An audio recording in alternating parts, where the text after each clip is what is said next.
Hi everyone, my name is Laura. Welcome back to my channel. Today I wanted to make a video about how I became an au pair and kind of just talking about my experience as an au pair. I was an au pair in Madrid, Spain during the summer of 2017, which somehow is like 5 years ago. I don't understand how that was so long ago, but here we are. I was an au pair between my freshman and sophomore year of college. Before I went to college, I modeled in Mexico City for a few months, and so I kind of like had that international experience. I had a little bit of a travel bug. I knew that I could do that on my own. Like, I knew that I could travel somewhere and live in a new place by myself and be okay. And it was literally the best summer of my entire life. Like, I always look back on photos and videos that I have and I'm just like, ugh, I was so carefree and happy and just like thriving. I traveled to Lisbon, London, Prague, Paris, Barcelona, Rome, and the Amalfi Coast over that summer.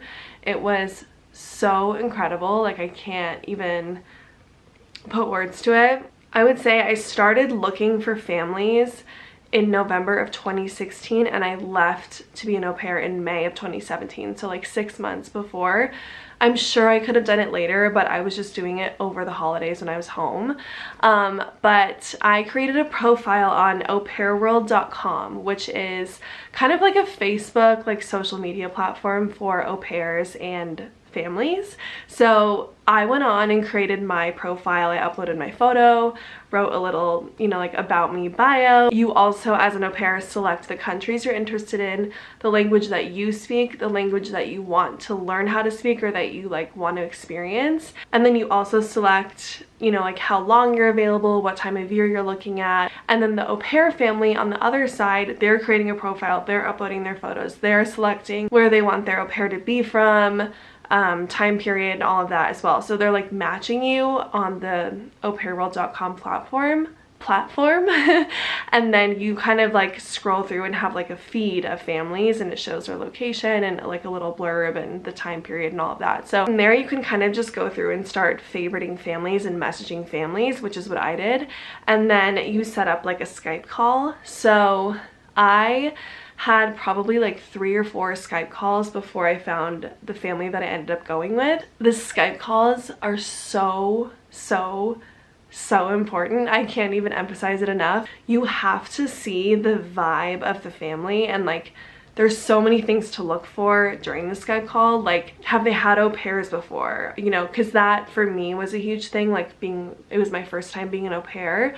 And if it's your first time being an au pair and you're a little nervous, I would go for a family that's had au pairs in the past, because they know what it's like. They will definitely know their expectations of you and like what works and what doesn't work. And every family has to start somewhere. So like you could have an amazing family that hasn't had an au pair before, but it's just more risky than going with a family that has had an au pair. Then if they have had an au pair, ask if you can speak to them or if there's like a letter of recommendation or any of that, so that you can hear from them what their experience was like. And most families are totally willing to let you do that, and if they're not, then that's a little bit of a red flag. But it's a job interview and you're interviewing them. You're gonna live with them. Like, most of the time you're living in their home, which is such an adjustment. So you need to make sure that you're gonna be comfortable for however long you're gonna be there.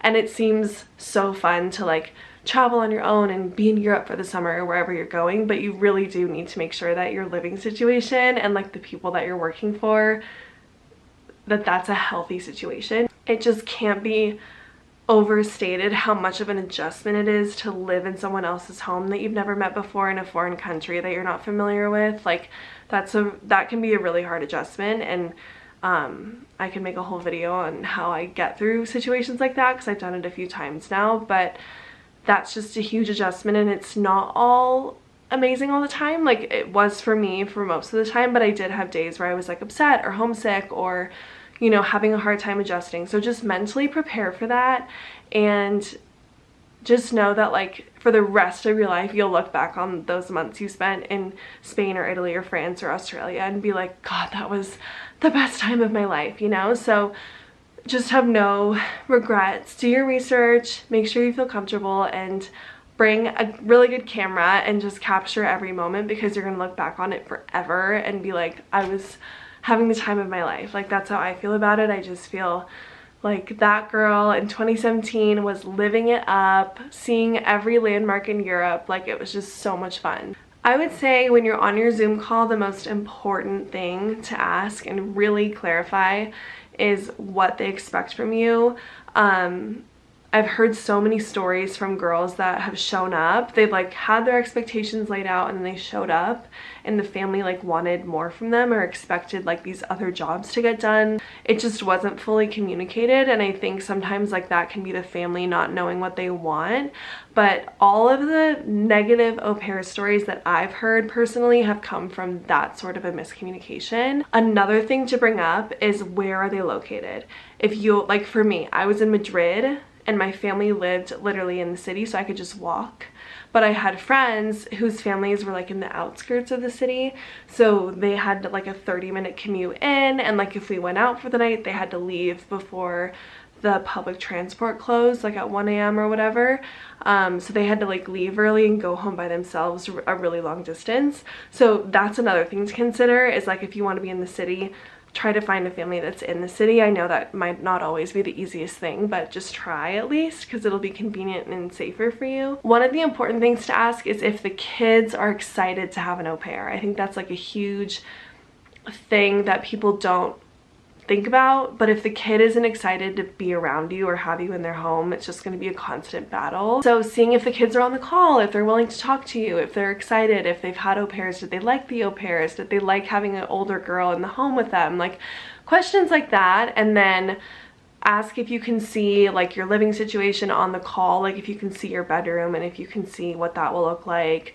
When I had a few families that I matched with that I was like so excited about, and then I had my call and it wasn't the right vibe. Like, it just wasn't the right match. I'm so glad I had a call with them and spoke to them, because I could just tell that we probably weren't gonna mesh totally.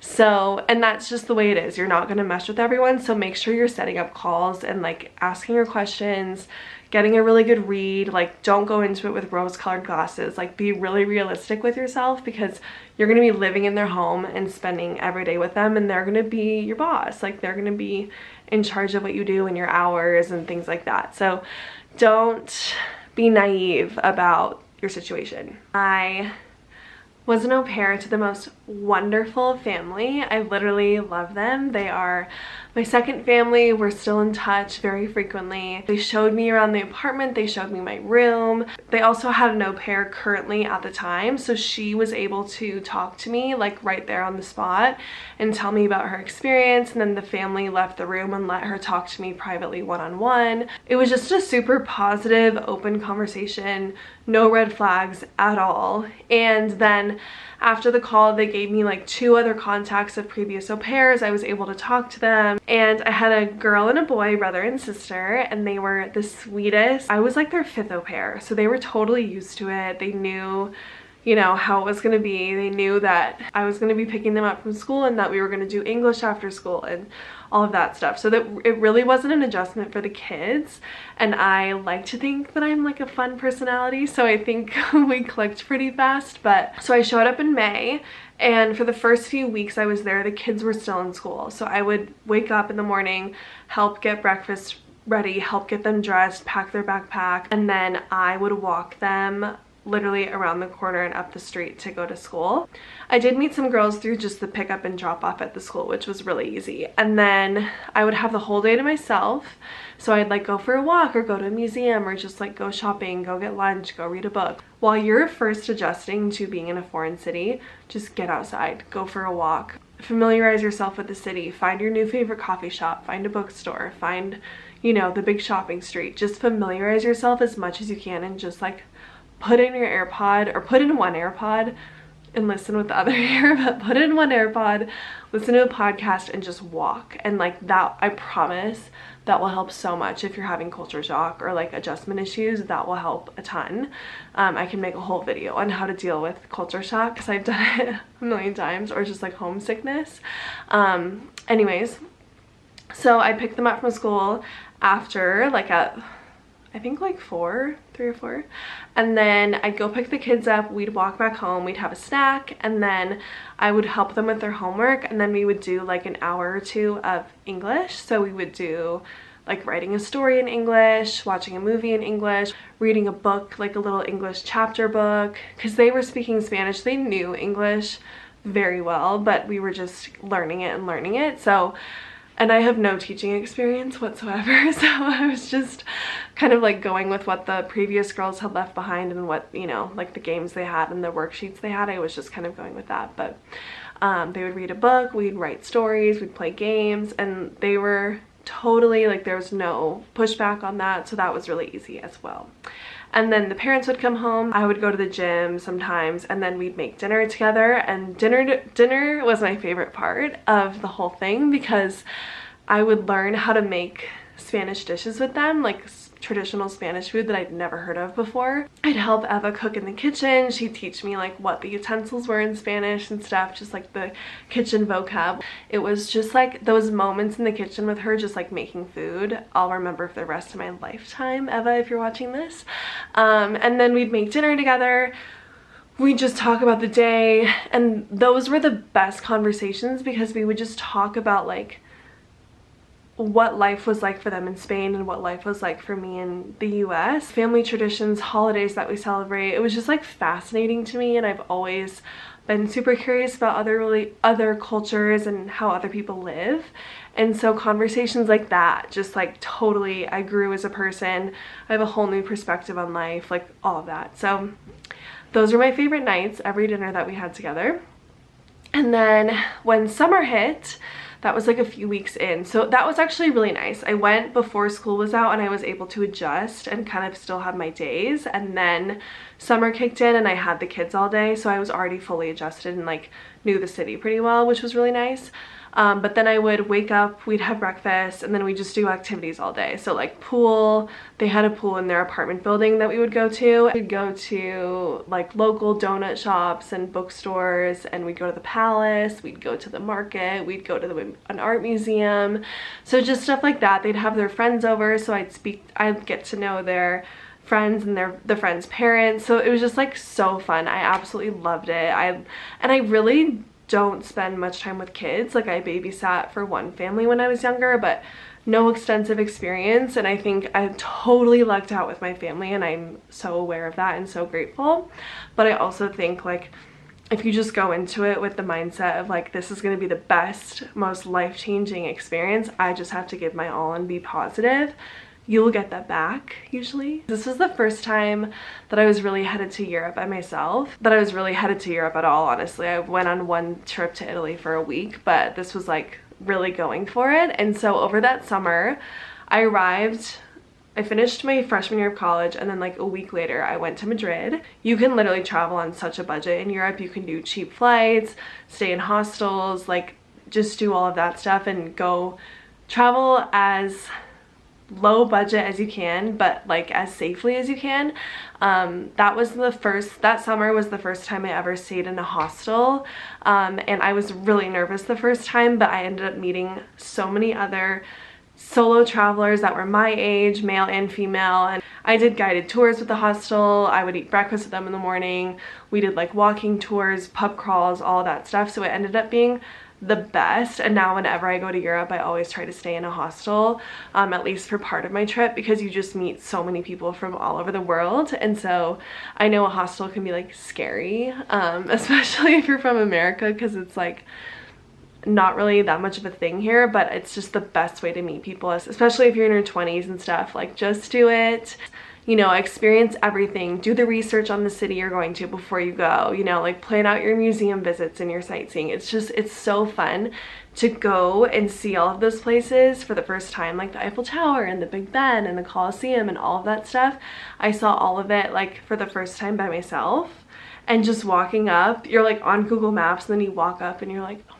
So I had a million of those moments over the summer. And the other thing that just changed my life that summer was realizing that I could travel on my own and like navigate foreign cities and enjoy time by myself. You know, like I'm just obsessed with traveling alone now, because it's just such a liberating experience, and like you transform, you become more confident, you become more sure of yourself, you meet people from all over the world. You're so much more likely to meet someone while traveling if you're on your own, because they'll like come up and talk to you and ask you about yourself. It's just, it opens up conversation more, I've noticed. And so that is a really fun perk of traveling alone. And you know, you're not on anyone's schedule but your own. So if you want to be in the Louvre for 7 hours like I did, you can do that, because no one is griping that they're hungry, and no one's tired, and no one's, you know, like sick of the museum. If that's your thing, like go do that. Or if you want to hike or any of that stuff, you're on your own, you can do whatever you want. And really, really, like, Europe is so safe. If you're going to Europe, just be smart and be safe, but you'll really be okay. Sometimes it can get lonely, so there were days where I would book like a guided tour for the day, which is so not my thing, guided tours, but there were days where I was like, I just want to be in a group and I kind of want to just have a guide. And I did that in the Prague Castle. I had a guided tour, and that was super, super worth it, because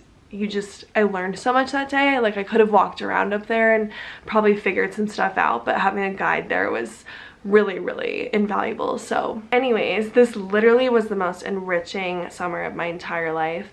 I've never been so confident in myself, so assured, you know, like I fell in love with traveling, I fell in love with meeting new people, I fell in love with seeing new cultures. I've linked the Au Pair World information below, and if you guys have any questions or anything, just leave them in the comments. I'll try to get back to you as fast as I can. I know that there's like not a ton of information about au pairing, so I wanted to make this video just to be helpful. Employers nowadays value international travel so much, and like having an understanding of different cultures and just like people that kind of have life experience versus just sitting in a classroom. So if you can go be an au pair and live with another family and experience all of this stuff, like you'll be 10 steps ahead, I promise. So go do it. If you have any questions, leave them below. If you liked this video, if you found anything helpful, please like and subscribe. I'm making more content about my business. I started a handbag brand when I was living in Italy, 2 years after I was an au pair. So after that, I was in Milan and I started a handbag brand there. It's called Vogel. Check it out. If you have any topics you'd like me to discuss, like just traveling alone or culture shock or any of that stuff, I'd love to talk about that as well. So be sure to like and subscribe, and I'll see you in the next one.